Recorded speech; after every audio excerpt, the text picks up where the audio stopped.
how do you choose what to eat? Most people don't realize how big of an influence government policy has over the food they buy and consume. Rent-seeking, lobbying, and regulatory barriers all change the way food is produced and sold throughout American refrigerators and American stomachs. Rent-seeking occurs when private individuals use politics, not for the public welfare, but to obtain personal benefits. But the benefits are concentrated to only those individuals within the special interest group. Take corn subsidies for one example. The government takes tax dollars from everyone and gives it to a smaller group of corn farmers. The costs to you or me are small, but the benefits received by corn growers are large. Since 1995, the government has given $73.8 billion to corn growers, while the average household pays around $400 for food subsidies in a year. So how does this affect the food I choose to eat? With corn subsidies, the price of foods containing corn is lower than it would be without the subsidy. Thus, people are willing to eat more of it.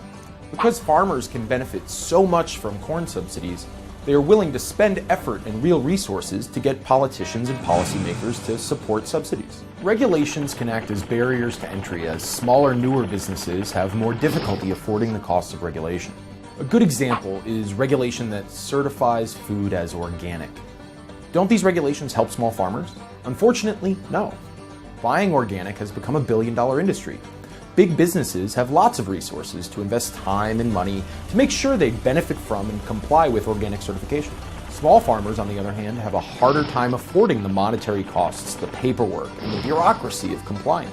Regulations are small costs to big farmers, but big costs to small growers.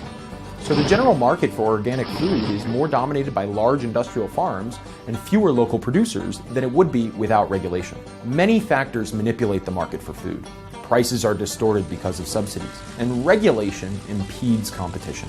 With so many unintended consequences, is government the best way to promote food quality, health, and nutrition? I say no. A freer market without distortions would allow consumers to buy cheaper, healthier food.